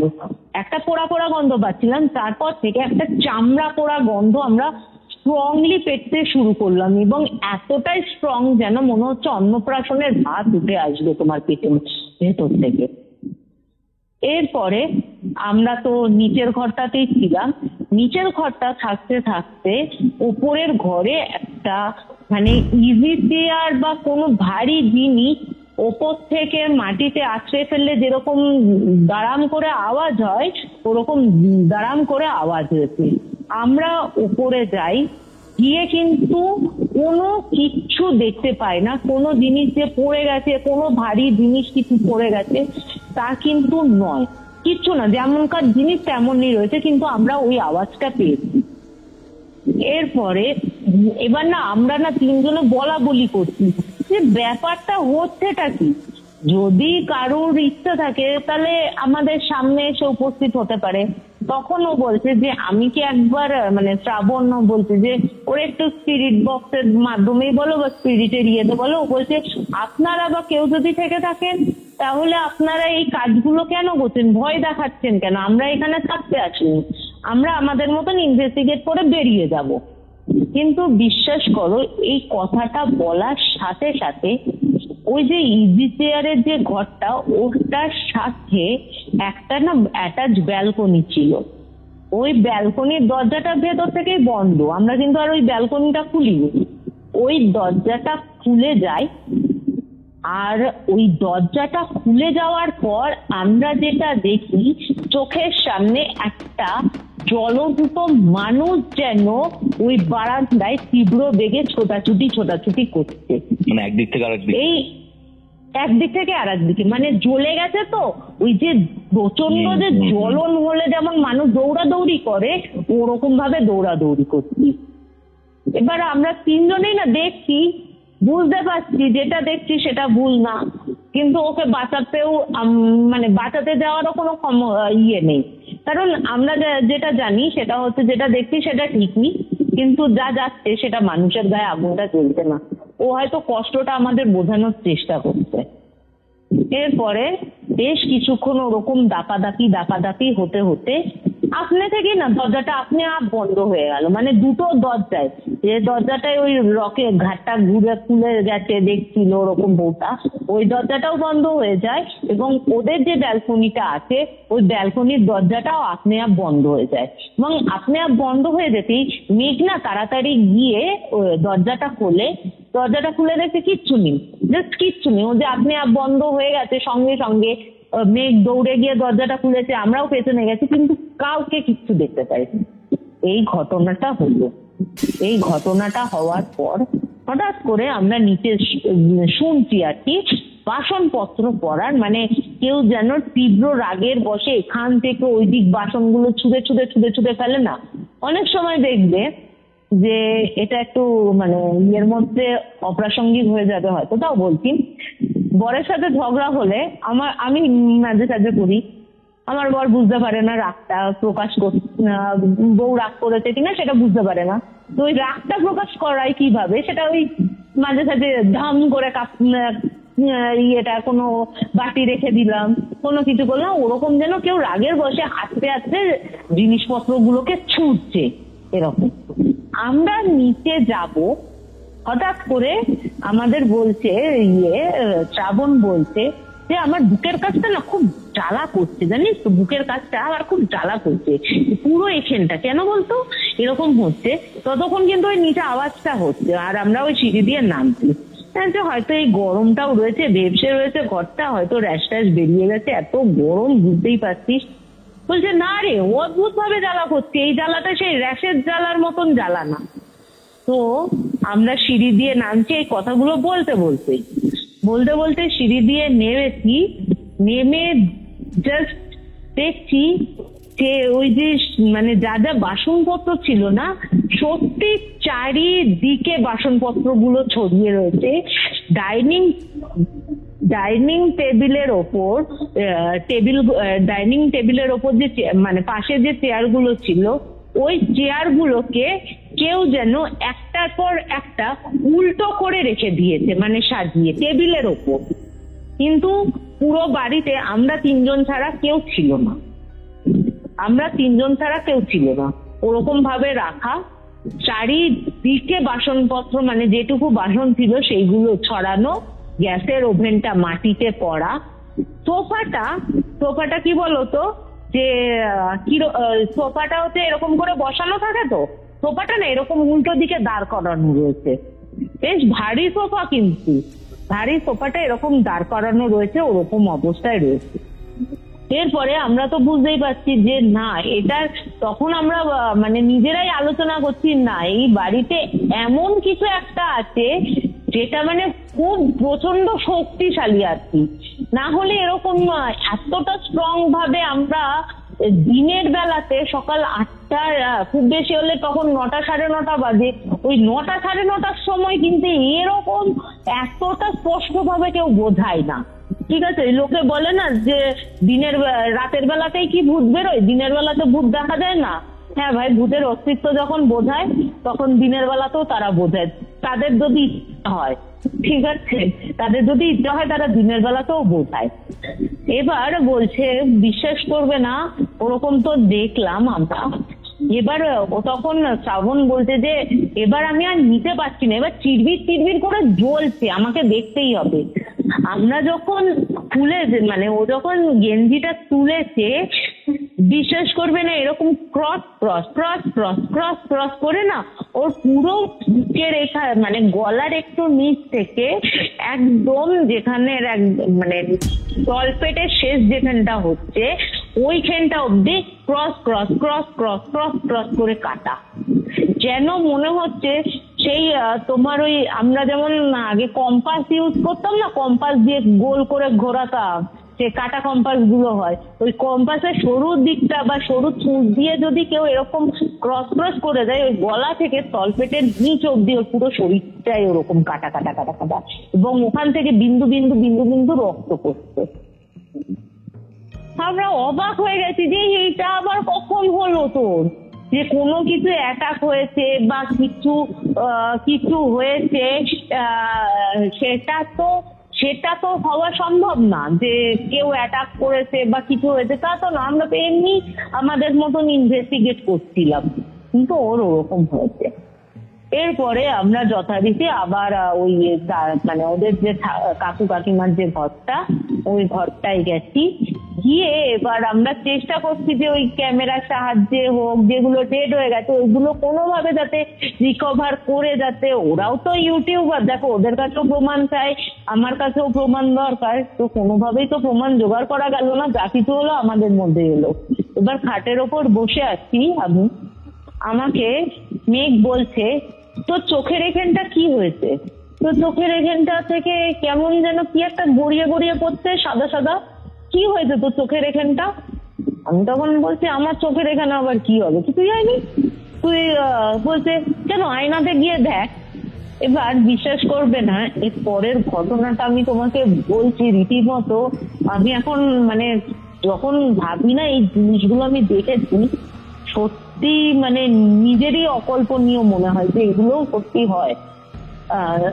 ওপরে উঠে দেখছি এই চোখের এইখানটা থেকে, পুরো চোখটার এইখানটা থেকে সেই যেমন ফোসকা পড়লে যেমন হয় না, ফোসকা ফোসকা ফোসকা ফোসকা পড়েছে, ওরকম জল জল মতন ফোসকা ফোসকা, ঠিক মনে হচ্ছে কেউ এই চোখের এখানটা। তোমাকে মেবি আমি ফটো পাঠিয়েছিলাম, ওটা দেখে নেবে। তখন অনেকটা শুকিয়েও গেছিল। ওরকম চোখের এইখানটা থেকে গাল অব্দি রয়েছে কাটার দাগটা। আমি যখন ওই আয়নার পর্দাটা সরিয়ে কাছে গিয়ে দেখতে যাব, ঠিক আন্টির যে বর্ণনাটা করেছে, আমি যেটা ভাবছিলাম যে আন্টির হয়তো মনের ভুল, ঠিক আন্টির ওই মানে ড্রেসিং টেবিলের সামনে আমি দাঁড়িয়ে একটু নিচু মানে একটু কাছে গিয়ে দেখছি, আমার ঠিক পেছনে যখন চোখটা গেছে, আমার ঠিক পেছনে যে আন্টি বর্ণনাটা দিয়েছে যে পোড়া মুখ, চোখটা ঠিক গালের এখানটা ঝুলছে একটা চোখ, একটা দিক কিচ্ছু নেই, চুলগুলো কোকড়া কোকড়া পুড়ে পুড়ে গেছে, সারা শরীর কালো কালো ঝলসানো ঝলসানো, জামা কাপড় গুলো ঝলসানো। ও যেন ওই যে চোখটা ঝুলছে, একটা চোখ তো কিচ্ছু নেই, ওই যে গালের এইখানটা যে চোখটা ঝুলছে, ওই চোখটা দিয়ে যেন মনে হচ্ছে আমাকে দেখছে। বিশ্বাস করবে না কৌস্তব, আমি যখন দেখেছি না, আমি রীতিমতো চিল্লিয়ে উঠেছি, মানে ভয়ে চিল্লিয়ে উঠেছি কে ওটা। এবার আমি যখন ওই কে ওটা বলেছি, কে ওটা বলে পেছন ঘুরে তাকিয়েছে, কিন্তু আর কেউ নেই, আর কেউ নেই। মানে কাকিমা ওই আয়নাতে যা দেখেছে প্রথম দিন চুল আঁচড়াতে আঁচড়াতে, সেটা আমি নিজের চোখে দেখেছি, নিজের চোখে দেখেছি। ওই চোখের এইখানটা আঁচড়টা দেখতে গিয়ে ওকে আমি দেখেছি। তুমি ভাবতে পারছো? এরপরে যখন আমরা মানে ভাবছি যে রাত্রির বেলা এই জিনিসগুলো হচ্ছে, তাহলে রাত্রির বেলা কি হতে পারে? রাত্রির বেলা তো আরো ভালো প্রিকশন নিয়ে আমাদের আসতে হবে। বেশ একটা মজার, ও তখন মানে শ্রাবণ বলছে একটা বেশ ভালো কন্টেন্ট পেয়ে গেছি, তো লোকে বিশ্বাস করে না, এগুলো দেখে ইয়ে করতে হবে। ঠিক আছে, আমরা বেরোবো। এবার বলছে আমরা যখন বেরোবো ঠিক করি যে রাতে আবার আসবো, ভালো মতন জিনিসপত্র নিয়ে নিজেদের আরো ভালো করে প্রিপারেশন করে আসবো এই বাড়িতে ইনভেস্টিগেট করতে। হঠাৎ করে যে মেঘ রয়েছে, হঠাৎ যে মেঘটা বলছে আমার পিঠে কেউ যেন চাপড় মারলো একটা। আমি বলছি তুই তো আমাকে যখন বলছে আমার পিঠটাই না চাপড় মারলো কেউ। এবার আমি বলছি চাপড় মারলে তো আওয়াজ পাবো, কিছুই তো নেই। বলছে জ্বলে যাচ্ছে, বিশ্বাস কর আমার পিঠটা জ্বলে যাচ্ছে রীতিমতো।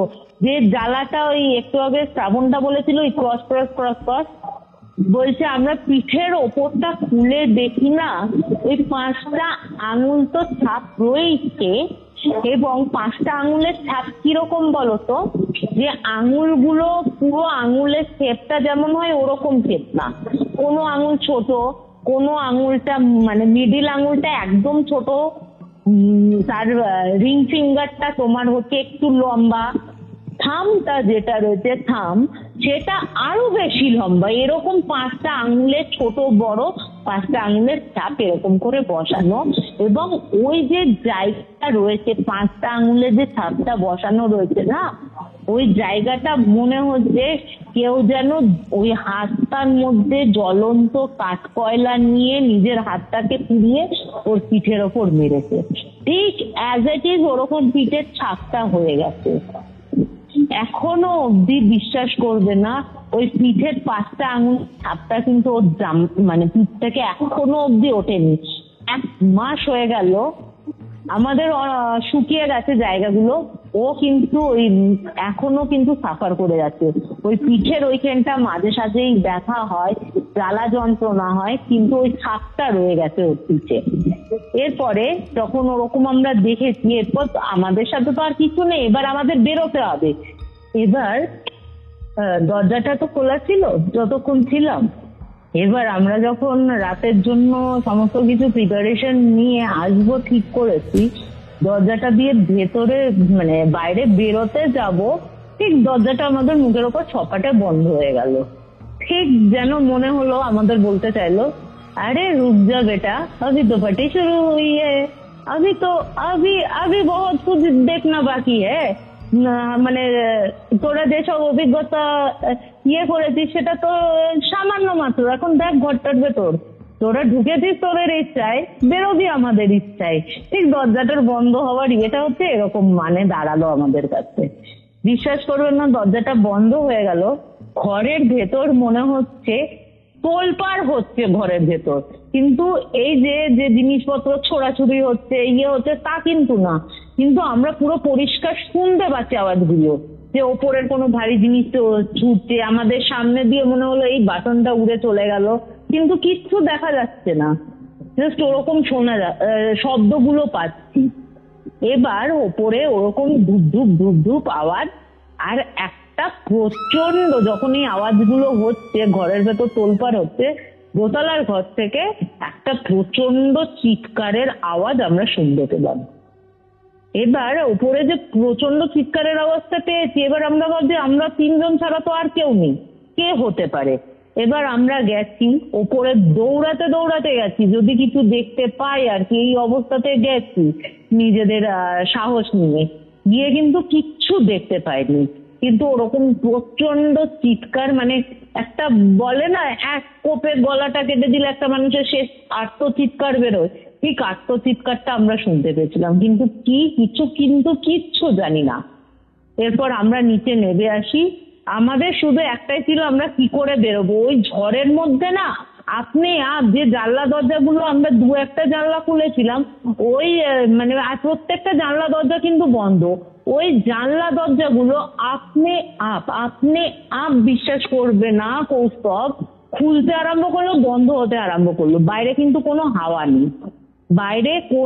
হাওয়া নেই, আপনি জানলা দরজাগুলো আপন তালে বলে না যে একটা দরজা বন্ধ হচ্ছে একটা খুলে যাচ্ছে, ওরকম না। প্রথম দরজাটা যে স্পিডে বন্ধ হচ্ছে, সেকেন্ড দরজাটাও সেই স্পিডেই বন্ধ হচ্ছে, মানে তালের মধ্যে বন্ধ হচ্ছে একসাথে বন্ধ হচ্ছে, খুলছে একসাথে খুলছে, এরকম অবস্থা। মানে বিশ্বাস করো ওই অবস্থায় না রীতিমতো তো আমাদের তো ঘাম এমনিতেই বেরোচ্ছে, ওই নিজেরা ওরকম ইনজিওর, তার মধ্যে দরজা খুলছে না, তখন ভগবান ছাড়া আমাদের কাছে আর কোনো উপায় ছিল না। মানে নিরুপায়ে বলে না একটা মানুষ ওই অবস্থায় ঘরের মধ্যে আটকা, ওরকম ঝড় তাণ্ডব আওয়াজ, চিৎকার, উপরে ধুধুপ আওয়াজ, উপর থেকে মানে হরিয়ানবি ভাষায় কথাবার্তা বলছে, সমস্ত কিছু বলছে, তার মধ্যে আমরা তিনটে প্রাণী বসে রয়েছি, যার বাদ বাকি কারোর কোনো অস্তিত্ব নেই। মনের অবস্থা কি হতে পারে বলো আমাদের। বাইরের দরজা ধরে টানাটানি করছি, কোনো দরজা খুলছে না। বাইরে গিয়েছি, বলছি যে দাদা দেখতে পাচ্ছি গাড়িটা দূরে রয়েছে, আমরা এখান থেকে চিৎকার করছি, দাদা দরজাটা খুলে দাও, খুলতে পারছি না, ভেতরে আটকে পড়েছি। ওনার মতন তালে আমরা যে ফোন করবো, আমাদের তো ফোন ডেট, সমস্ত কিছুই ডেট, কোনোভাবেই করতে পারছি না। আর আশেপাশে যে বাড়ি রয়েছে, যে তাদের ডেকে আমরা বলবো দরজাটা খোলার জন্য, সেটারও তো কোনো উপায় নেই। 6 কাঠার ওপর বিশাল বাড়ি, মাঝখানটা বাড়ি, চারিদিকে তার পাশে ওই রাস্তার ওই একটা জায়গায় দেখতে পাচ্ছি। মানে যখন প্রায় 15-20 মিনিট আমরা ওরকম তাণ্ডবের মধ্যে বসেছিলাম চুপ করে, কিচ্ছু করার উপায় ছিল না। কি করব, আমাদের নিজেরাই, আমাদের এখানটা আমার গাল জ্বলছে, ওর বুকের এখানটা জ্বলছে, ওর পিঠের অবস্থা তো জামাই করতে পারছে না, খালি গায়ে বেচারা, খালি গায়ে ওরকম অবস্থায় বসে রয়েছি। প্রায় 15-20 মিনিট বাদে নিজেরাই মানে ওই ঘরের আবহাওয়াটা একটু শান্ত হলো, আপনি দরজাটা খুলে গেল, মনে হলো যা ভাই আমাদের তাণ্ডব দেখানো হয়ে গেছে তোরা এবার বিদায় হ, ঠিক এরকম মনে হলো আমাদের। আমরা বিশ্বাস করো তালা ফালাটাও মারতে পারিনি, দরজাটা বাইরে থেকে মানে এক নিঃশ্বাসে তো বেরিয়েছি, গিয়ে দরজাটা বাইরে থেকে দিয়ে যখন হ্যাজবলটা টেনেছি, টানতেই ওপরে ওদের না ছাদে কতগুলো, ছাদ অব্দিও আমরা যেতে পারিনি, ভাবো এই অবস্থা। মানে ওপর আর নিচ অব্দি এই আমাদের এই খারাপ অবস্থা করে দিয়ে, ছাদ অব্দি তো যাইনি দিনের বেলাতে। ওখান থেকে আর মানে ওই শ্রাবণ যদি তোমার 5-6 ইঞ্চি একটু দূরে থাকতো না, ওর মাথার ওপর একটা বড় টব পড়তো, এবং কি হতো তুমি ভাবতেই পারছো। মাথা তো ফাটতোই, ও বাঁচতও কিনা সেই একটা সন্দেহ। ঠিক ওর পায়ের সামনে ওই বড় টব এসে পড়লো, দাম করে পড়তে মাটি সমেত। এবং যখন ওরকম হয়েছে, যখন বেরিয়ে এসে দাদাকে বলছি ছাদে তো কোনো গাছই নেই, মাটি টব থাকবে কোথা থেকে, ছাদে তো আমরা কিছু লাগাইনি। আর যারা ছিল বাড়িটার তারা কিন্তু কেউই মানে আমরা যখন ছাদে গেছি, ওরা যখন ছাদে গেছে, তা ওরা কিন্তু কোনো ছাদের টব ফব কিচ্ছু নেই, টব ফব কিচ্ছু লাগানি। তাহলে এই টবটা করলো কোথা থেকে তুমি ভাবো। তারপরে তো আমরা বেরিয়ে আসি, রাতে তো যাওয়ার কোনো কোয়েশ্চেনই উঠলো না। রীতিমতো আমি যখন বাড়ি আসি, রীতিমতো মানে আমার জ্বর এসে গেছিল ওই জিনিসগুলো দেখার পর। পরে শ্রাবণ নাকি পরে, যেহেতু এখানকারই ছেলে হরিয়ানার, তো শ্রাবণ ওই গেছে ওইখানে, গিয়ে ওই বাড়িটার হিস্ট্রি জানার চেষ্টা করেছে। কারণ যেহেতু দাদা কিছু বলতে পারছিল না ওই বাড়িটার হিস্ট্রি সম্বন্ধে যে কি আছে, ওই বাড়িটার হিস্ট্রি শ্রাবণ জেনেছে যেটা, সেটা হচ্ছে ওই বাড়িটার প্রথম একজন ছিল একজন নেভি মার্চেন্ট অফিসার, ঠিক আছে? মানে ছেলেটি ছিল মার্চেন্ট অফিসার আর বাবা ছিল ওখানকার কলেজের কোনো প্রফেসর এবং মা ছিল কোনো স্কুল টিচার, ঠিক আছে? ওরা শহরেই থাকতো, ওখানে গ্রামের দিকে বাড়ি বানিয়ে শান্তিতে থাকবে বলে জমি কিনে বাড়ি বানিয়েছে। কিন্তু ছেলেটি একটা বলতে পারো নন বেঙ্গলি, মানে হিন্দু নয়, মুসলমান একজনের একটা মেয়ের প্রেমে পড়ে যায়।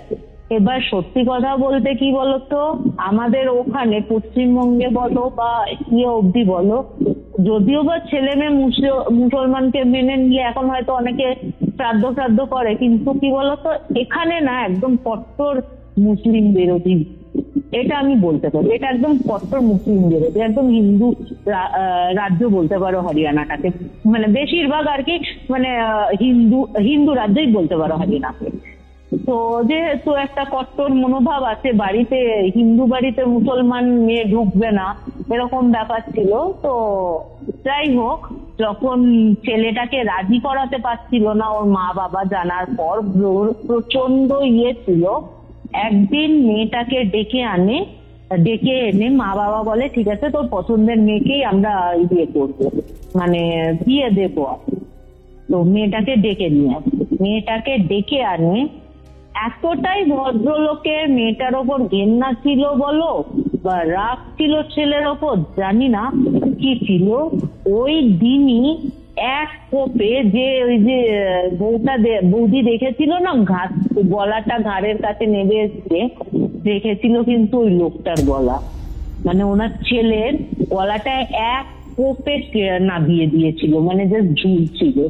এবং মেয়েটাকে ওই স্বামী স্ত্রী দুজনে মিলে, মানে যে ছেলেটার মা বাবা মিলে গায়ে পেট্রোল দিয়ে ওরকম জ্বালিয়ে মেরে দেয় ওই বাড়িতে, এবং নিজেরাও সুইসাইড করার পর, যখন গ্রামে তো আশেপাশের বাড়ি ঘর দুয়ার নেই, অনেকদিন পড়েছিল, যখন মানে আশেপাশে যারা কেটলি করতে এসছে তাদের প্রচন্ড বিভৎস গন্ধ নাকে আসে, পুলিশটা খবর দেয়, পুলিশ গিয়ে কিন্তু ওদের উদ্ধার করে ওরকম অবস্থা। এরপরে আর একটা ফ্যামিলি কিনেছিল, ওই ফ্যামিলিরও বউটা তোমার গ্যাস বাস্ট করে, কিন্তু গ্যাস বাস্ট বলবো না, মানে কোনোভাবে রান্না করতে গিয়ে আগুনে কিন্তু মারা যায়। এবং তারপর থেকে ওই বউটা মারা যাওয়ার পর থেকে ওই বাড়িটায় মানে যে লাস্ট যে বউটা মারা গেল, ওর যে ফ্যামিলিটা ছিল, ওর যে শ্বশুর শাশুড়ি হাজবেন্ড বাচ্চা এনারা যারা ছিল, এনারাও কিন্তু একটা পথ দুর্ঘটনায় কিন্তু মারা যায়। এবং ওই মেয়েটির কাজ মানে যে মারা গেছিল বউটা, সেই বউটার আগুন লেগে মারা গেছিল, সেই বউটার কোনো একটা কাজ করে ফেরার পথে ওদের পুরো পরিবারটাই শেষ হয়ে যায়। এবং তারপর থেকে ওই বাড়িটা পুরো খালি ছিল। আর একজন কেনার চেষ্টা করেছিল, কিন্তু উনি হয়তো খোঁজ খবর নিয়েছিলেন বাড়ি সম্বন্ধে যে এরকম প্রবলেম আছে, তো উনি আর কেনেননি। তারপরে বহু বছর বাড়িটা পড়েছিল পরিত্যক্ত অবস্থায়। পরে এই দাদা আবার মানে ইয়ে করে, পরিত্যক্ত মানে কি মোটামুটি পরিষ্কার ছিল, পুরো পরিষ্কার করে রেনোভেট করে এই দাদা আবার কেনে। এবং এটা কপাল ভালো যে ওদের মানে এই দাদা বৌদিদের কোনো একটা অঘটন ঘটেনি, কারণ দুটো যারা ফ্যামিলি ছিল দুটো পরিবারই কিন্তু মরে গেছিল। তারপর থেকে ওই যে প্রথম যারা 4 জন মারা গেছিল, ওদেরই কিন্তু ওই 4 জনকেই কিন্তু দেখা যায় এই বাড়িতে, নাকি আজও নাকি দেখা যায় এই বাড়িতে। এবং আমি যাকে দেখেছিলাম, শ্রাবণ বলছে যে তুই যাকে দেখেছিলিস ওই চোখটা বলছে, ওরকম ইয়েটা কিন্তু ওই মুসলমান মেয়েটারই ছিল একমাত্র। ওইটা ঝরে পড়ছে, চুলগুলো পুড়ে গেছে, ওরকম অবস্থাতেই পড়ে ইয়ে ছিল আর কি। তোকে যে তুই যে দৃশ্যটা দেখেছিস সেই দৃশ্যটা হচ্ছে ওই মুসলমান মেয়েটা। সাংঘাতিক ব্যাপার। হ্যাঁ, মানে এই জিনিসটা না আমরা কোনোদিন বিশ্বাস করো, এতগুলো জায়গায় আমি গেছি বা ওরাও যাচ্ছে, এতটা ভয়ের এক্সপিরিয়েন্স কিন্তু কারোর মধ্যে হয়নি, এতটা হয়নি। মানে হয়েছে ছোট বড় বিভিন্ন রকম হয়েছে অভিজ্ঞতা, কিন্তু কি বলতো এইটা যেন আমাদের একেবারে ফিজিক্যাল মানে এরকম কেটে দেওয়া, বিশ্বাস করবে না পরে যখন শুকিয়েছে না আমার এই জায়গাগুলো না, কি বলতো কিরকম ছিল বলবো তোমাকে, ওই তেল ছিটে পড়লে যেরকম ফোসকা ছোট ছোট ফোসকা পড়ে যায় না, ওরকম হয়ে গেছিল জায়গাটা। আমাকে রীতিমতো আমাকে ডাক্তার দেখিয়ে ঠিক করাতে হয়েছে। এমনকি ওই মেঘের পিঠের ওই দাগটা কিন্তু এখনো অব্দি মেলায়নি, এখনো পিঠে যন্ত্রণা হয়, জ্বালা করে, ও এখনো ডাক্তার দেখাচ্ছে, সমস্ত কিছু কাছে মানে একজন গুরুদেবকেও দেখানো হয়েছে। তো বলছে এটা নাকি ধীরে ধীরে সেরে যাবে। তো এই হচ্ছে আমার একটা ভয়ঙ্কর অভিজ্ঞতা, যেটা আমাদের নিজেদের ওপর প্রভাবটা পড়েছিল। বেশ কিছুদিন না মানে ওই বাড়ি থেকে ঘুরে আসার পর আমার না আয়নার সামনে দাঁড়াতে না ভয় লাগতো। বিশ্বাস করবেন, আমার বাথরুমের সাথে আয়নাটা রয়েছে, তো আমার না যখনই চুল হাঁচড়াতাম আর ইয়ে করতাম না, আমার না ওই আয়নাটা দেখলেই মনে হতো আমার পেছনে দাঁড়িয়ে আছে, ওই চোখ নিয়ে, ওই চোখের ওই গালের এখানটা ঝুলছে, তো যখন দেখেছি না বিশ্বাস করবে না ওই চোখটা যেন মনে হচ্ছে আমাকে দেখছে ওরকম ভাবে। আচ্ছা, মানে আমি সাংঘাতিক ঘটনা ছিল অপৃতা। থ্যাঙ্কস বলার জন্য। হ্যাঁ, তুমি একটু আমাকে জানিও কেমন লাগলো আমার এই ঘটনাটা। আমার তো খুব ভয় লেগেছে। Curiofite presents Ghostly Call Recording, a horror audio documentary by Kaustav Kumar. এবার ভয় পাবে তুমিও। এটাই ছিল আজকের এক্সপিরিয়েন্স। আজকের এই ঘটনাটা আপনাদের কেমন লাগলো সেটা কমেন্ট করে জানান। ভিডিওটা ভালো লাগলে অবশ্যই লাইক করে শেয়ার করে দিন। আর আজকের এই এপিসোড আপনারা কোথা থেকে শুনলেন সেটা অবশ্যই কমেন্ট করে লিখতে ভুলবেন না। আর হ্যাঁ, আপনিও যদি আপনার সাথে ঘটে যাওয়া এরকম প্যারানর্মাল অ্যাক্টিভিটি, এরকম হরর এক্সপিরিয়েন্স আমার সাথে শেয়ার করতে চান, বা আমার থেকে কোনো স্পিরিচুয়াল হেল্প বা অ্যাস্ট্রোলজিক্যাল প্রেডিকশন নিতে চান, তাহলে ডেফিনেটলি যোগাযোগ করুন আমাদের অফিসিয়াল হোয়াটসঅ্যাপ নাম্বারে। নাম্বারটি হচ্ছে 6290675195। তাহলে চলুন, আমি আর কথা বাড়াচ্ছি না, দেখা হচ্ছে পরবর্তী এপিসোডে, যেটি আসছে বৃহস্পতিবার দিন দুপুর ঠিক 3টের সময়। আর হ্যাঁ, এই মঙ্গলবার এবং বুধবার কৌস্তবের আড্ডায় কিন্তু চোখ রাখতে ভুলবেন না। কিউরিওফাইটের এরকম আরো 2টি এপিসোড দেখতে আপনার মোবাইল স্ক্রিনে আসে ডান দিকের অথবা বাঁ দিকের বক্সে ক্লিক করুন।